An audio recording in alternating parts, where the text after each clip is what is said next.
We are finally live. Yay! Hey, everybody. Happy Monday. How's it going, Nancy? So happy to have you here. How is everybody doing? If you're on the live, give us a hashtag live. If you're on the replay, give us a hashtag replay. Let us know that you are out there and that you are alive and well. So raise your hands if you have ever said, I hate sales. I'm going to raise both. I'm going to say it loud and I'm going to say it proud. I have said it more than once. I hate sales. I actually have a funny story for you because Nancy knows this. Y'all, maybe the rest of the audience doesn't know this. I used to own a home care agency. Mm-hmm. I thought I could hire people to do my sales. I thought I could get my way around it. I thought I could do all kinds of things to not have to do sales in my business. Didn't work. Absolutely. You know, we have to become the face of our business so often. And we have to be the representative, and we have to be the carnival barker, and we have to be the client attractor, the magnet, the content writer, all of it. Right. Yeah. It's kind of funny how, you know, one of the things that they never taught me in school is when you own your own business, you know, it sounds really sexy until you have to take all the trash out. Mm-hmm. Yeah. And do all the accounting. Chief cook and bottle washer is no joke. Well, that's true. I usually say that me and QuickBooks in the same sentence is dangerous enough, but factor in 10:30 at night. Yeah, not good. That's a great feeling, isn't it? But I do hear often from folks, I hate sales. I'm not going to do sales. I'm here just to do the do. You know, I just want to use my talents and my training for the betterment of others. Mm-hmm. Sales is a big part of it. Yeah. They're not going to know about you unless you sing your song, telling people what you do. Especially in healthcare, there are so many small industries that are rising right now. Mm-hmm. You know, my industry of patient advocacy is a relatively young industry, and people don't know about us. And we always get the, gosh, you sure are needed, or I wished I'd known you when. But we're an industry that only was formed in about 2009 and brought to board certification in 2018. And people just don't know. And so part of our obligation is to help the industry rise as well. But I hear that with there are a lot of new professions that are becoming better known or just forming themselves. Mm-hmm. You know, the senior move management industry is rather new. Mm-hmm. End of life doulas as opposed to birth doulas is rather new concentration. Yeah, and what an amazing service they do. Mm-hmm. You're right. You're right. I think people are saying that I hate sales because they don't have a lot of confidence in their ability to come across and describe their services. And it takes a little bit of work. You know, I'm often working with people in coaching scenarios where, well, we need to make sure that we understand our clients and where they're going through. And that sales is not just pushing out, just pushing out information. Look at me, I do this. Yeah. It's not at all that. It's about coming alongside your person and walking with them, understanding what their needs are. Now, most of us in healthcare are pretty good forecasters of what somebody needs. You know, we can anticipate and we can look way down the line when the client can't. We're good at that part, but it's making sure that the clients know about us and know what we do and that we touch their need. Mm-hmm. Yeah, and a lot of times people are afraid to have the conversations too.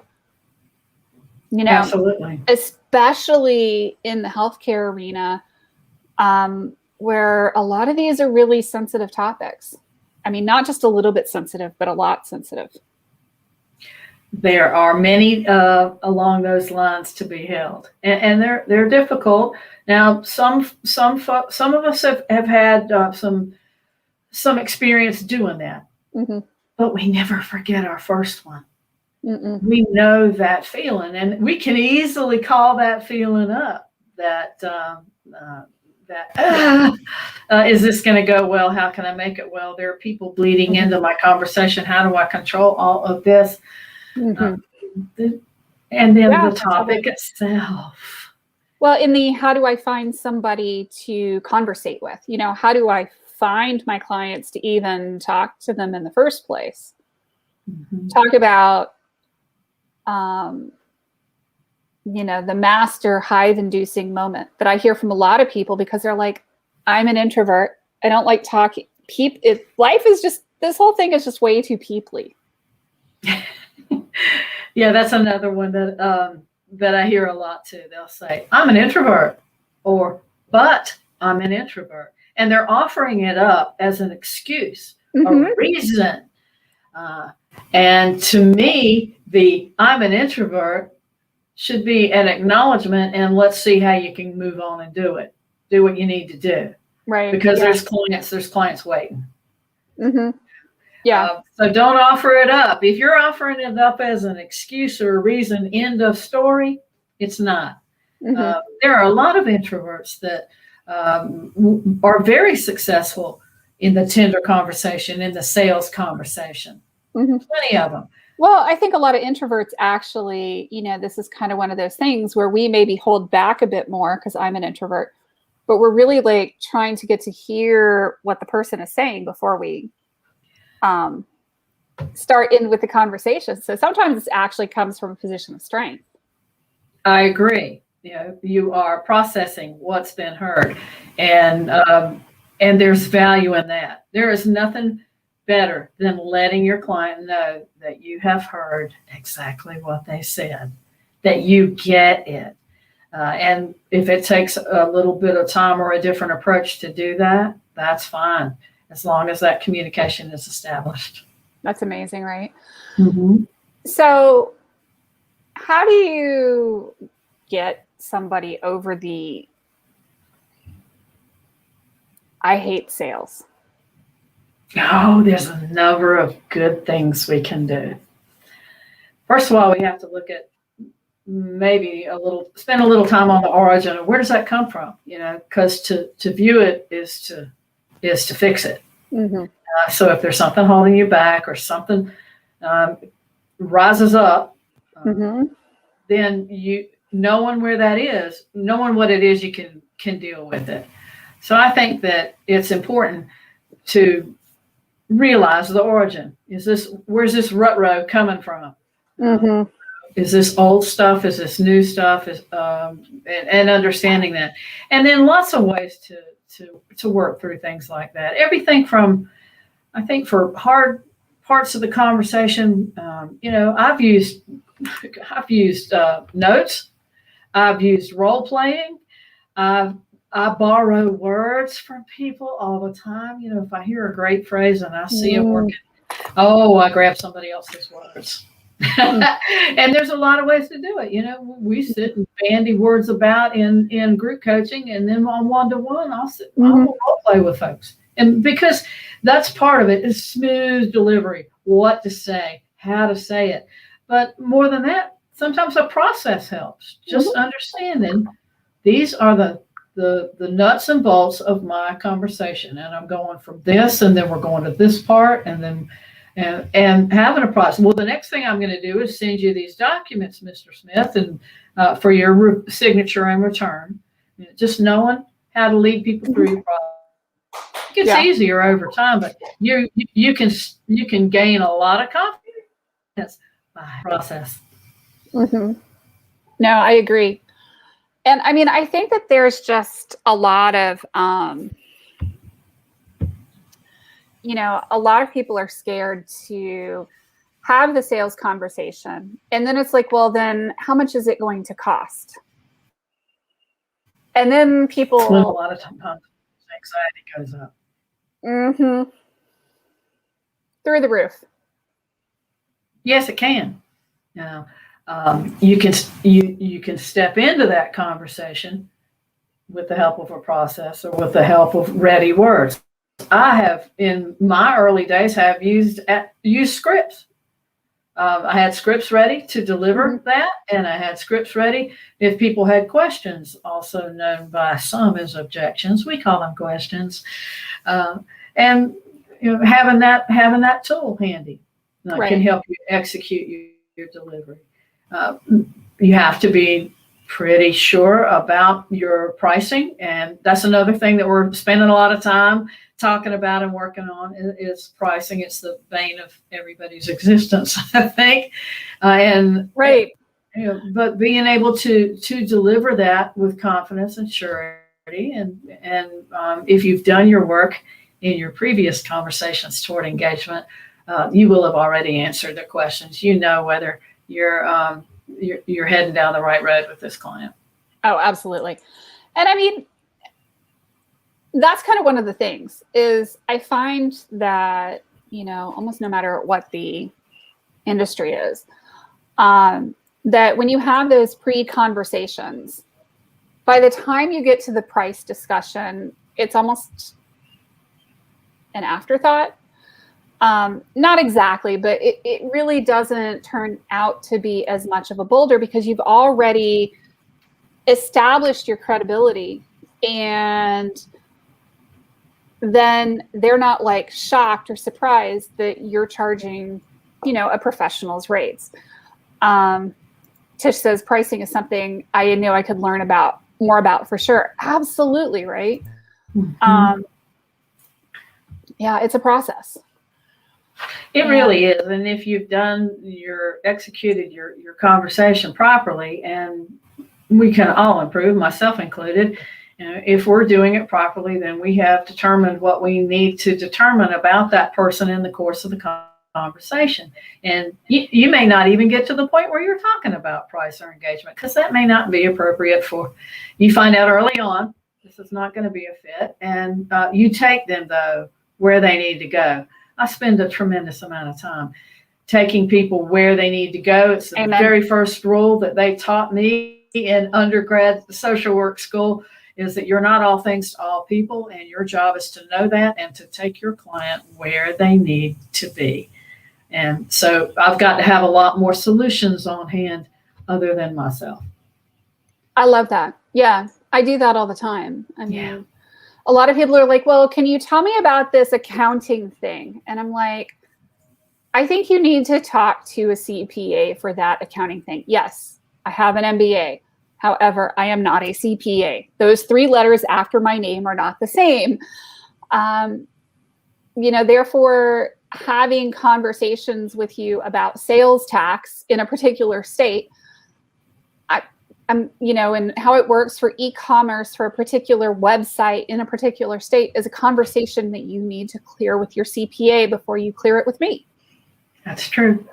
Or speak to an attorney before you define all your terms and conditions for your business. State specific. Mm-hmm. Oh, but taking people where they want to go. I had a call like that earlier today, and the lady had some pretty severe and chronic medical issues. She wasn't getting the health care that she thought she deserved. She was tired of talking to doctors who would throw medications at it, and nobody was talking. Nobody was coming alongside her. She said, I'm just looking for an advocate that I can talk to. And it was, we were not a fit for what she needed, but I had to take her to the solution because I want to do it. I'm supposed to do it. It's the right thing to do. And it turned out to be something as simple. This lady lived in a rural part of my state, and it turned out to be something as simple as having her get out her insurance card. And I said, would you read the back, look for something that says, I'll Google your insurance company, but look for something on the back of your card that says Nurse Line. I said, that might be a good open door for you to get in. In the meantime, I'm finding on her insurance card that there was indeed, there were some things that were covered by her insurance that she could access. She just didn't know how. And so I coached her on language to use and sent her on her way. And I'm pretty sure she was successful today in finding some help. That's perfect, right? That's the kind of thing, is like getting the right person in with the right resources at the right time with the right budget, with the right provider, it's universal. And knowing how to do that gracefully, I think, is what sets a business apart. Yes, and knowing the lay of your land, knowing your resources and where you can take people, or knowing how to find it out. I mean, like I'm online Googling, and she's looking at the back of her card. Between the two of us, we came up with something. So there you go. And see, that's true in everything that we're talking about too. I didn't come into the world knowing how to teach people to gain new clients. I've learned a lot of tricks along the way, and I'm happy to share them. That is my obligation, to share that with people. And I consider what I'm doing in relative to coaching and teaching. It's a new form of advocacy for me. I need to work inside small business and healthcare because I know it, and I can help other people to know it. My job is to help more people ramp up, get out there, and serve. And I mean, I love that, being able to, it's not just about you serving more clients, but it's about helping other people get themselves out there so that they can help others. It's beautiful. That's right. And there are just so many things that get in our way. And that's one of the things that I'll be talking about in the upcoming webinar. I'll be talking about a number of things that get in our way and how to turn those around. Yeah, you gave me a list of like 20 things. We're sitting today on the I hate sales piece because I hear that a lot. Yeah. I remember doing everything I could imaginable when I started my home care agency to avoid having to be the one to do the sales. I did everything. Like, when we talk about Haley has made every mistake and done it twice just to prove that she can screw things up properly, I can't overstate that. And this is one of those pieces that, when I saw it on your list of things of what can hold a practitioner back is, I really hate sales. And I'm like, yeah, I'm an introvert with an MBA, with an engineering degree. Yep. Yeah. I think not everybody is comfortable stepping forward, but there are scripts that we can learn, and we can execute things properly at the right time. And you can learn with the steps with the right people and the right conversations and how to have those conversations. Absolutely. Absolutely. Now I kind of look forward to it. I'm leaning in because I want this to go well. I know I can steer now. When I was in driver's ed, I wasn't sure I could steer, and that's why the guy on the other side had the brake, right? But now I can drive. I can steer. I can do, and I can look up and down the road, look for hazards, and I can take my passengers through. Oh, we got a good question that I think we should answer. How to find the people online. So this is a really good one because I get this all the time. And I think we're going to prove that this isn't just about medical field stuff in this conversation. This is not just true of online. This is true of offline as well. It's actually harder to find the people offline than it is online. That's true. We need to come to understand our target audience, what kind of folks that we especially wish to serve, are able to serve.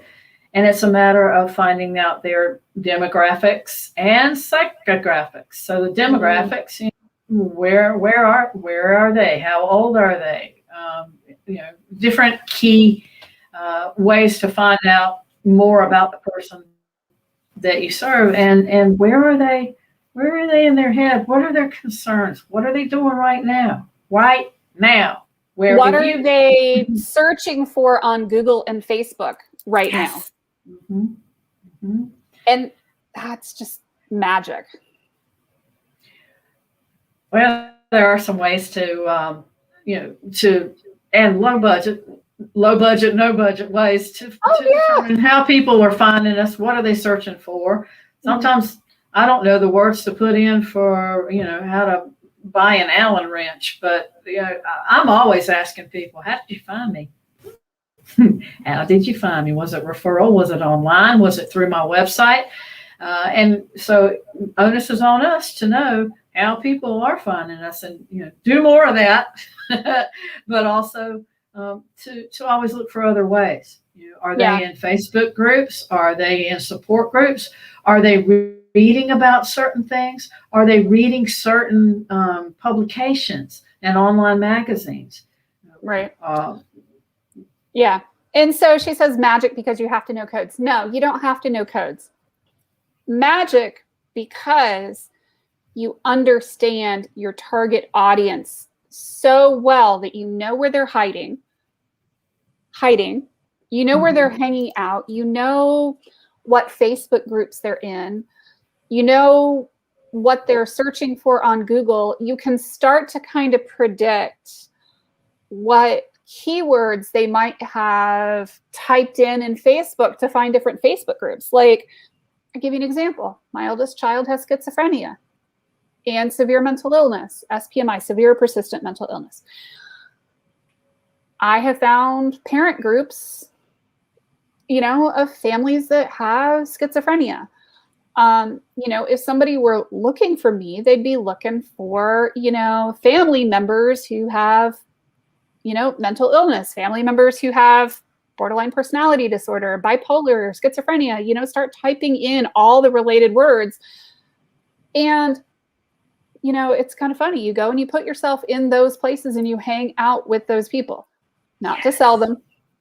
You come along beside them. I like that term. I love that term, Nancy, that come along beside them. An example that I might offer that is akin to yours. One of the populations that I work with as a patient advocate are known as elder orphans, solo agers, folks who may not have built-in families to assist them when they age. I am an elder orphan. I am a solo ager. And so I think I know my target audience, but here's what Nancy has to do. She has to join some groups. There are lots of elder orphan solo ager Facebook groups. And I go in, not as a professional, I go in as me. I want to make sure that I am hearing and seeing the needs of the folks, and I'm joining the conversation. This happened to me too. Or maybe I can tell you how maybe I handled it. Those Facebook groups are a tremendous support, but it's also a buffet of what folks are going through, and that tells you what kind of solutions that you have to be able to provide. And they will tell you what they're looking for. They will tell you what they need. They will tell you what services are not being provided. They'll even tell you if they have money or don't have money to pay for services. So you can even predict which services or products people might be willing to pay for and which ones they might not be willing to pay for. Yeah. It's a good place to get a read or a new idea. And to me, it's even easier to find these people in Facebook, in LinkedIn, online, because guess what? They're hanging out in groups and they have self-selected themselves right into those groups. True. And your reach is further because we're not physically getting in a car and going to the location where they may be, and in limited number. Our reach is much further online. And so our knowledge base becomes much larger online. Yep. That's why you need to sign up for the workshop. Seriously. This is going to be an awesome workshop. I've seen some of the content. I'm kind of like salivating because this is like the juicy, the juicy bits of how to do stuff that I see people struggling with, that I see health coaches, that I see, wellness people, that I see, acupuncturists, that I see all of these people really, really struggle with these like juicy bits. And I work with them all the time on the marketing side, but this is really that full business spectrum that's like awesome. Yes, absolutely. The workshop is delivered in a way that, we all got a lot in common, and I don't have all the answers, and I've worked through most of the things that I talk about. So I'm coming from my own. Every one of these things that I will cover, I have been through. Yeah, myself. It's just such a juicy workshop. I think it's going to be amazing. So yeah. So y'all register for the workshop. Make sure that you are registered. It is next week on the 25th. So make sure you are registered, 7 p.m. Eastern. Cool. We will absolutely have a good time, and you will absolutely learn something, and you will absolutely see yourself inside. Yeah, no, I'm seeing myself in every single one of your posts and every single bit of content that she has provided. Y'all, I'm seeing myself past, present, and future. It's like she's got this like magic ball, this crystal ball where she's like looking into my soul. The link is right here, nancyruffner.com/workshop, what can hold a practitioner back. It is the link that is posted on the screen right now. I'm going to have to go into each group individually to post, but this is the link for us to get you into the amazing workshop next week. It is going to be so, so cool. So any hoodles. Yeah, I'm excited. Me too. Final thoughts? I think that people will find themselves inside this workshop. You will see yourself. I know I did. Yeah, I am pretty convinced that this is going to be one of those that, people are going to see themselves and see their businesses. It's kind of like a crystal ball. It's almost like you got in my head, saw into my soul. That's what I'm trying to do. Trying to provide the solutions. There you go. Solutions to what's humbugging you. That's all. That's all. Little things. Cool. Well, thank you for joining me today. This has been awesome. Happy to. Thank you, guys. Happy to. I appreciate Make sure you register.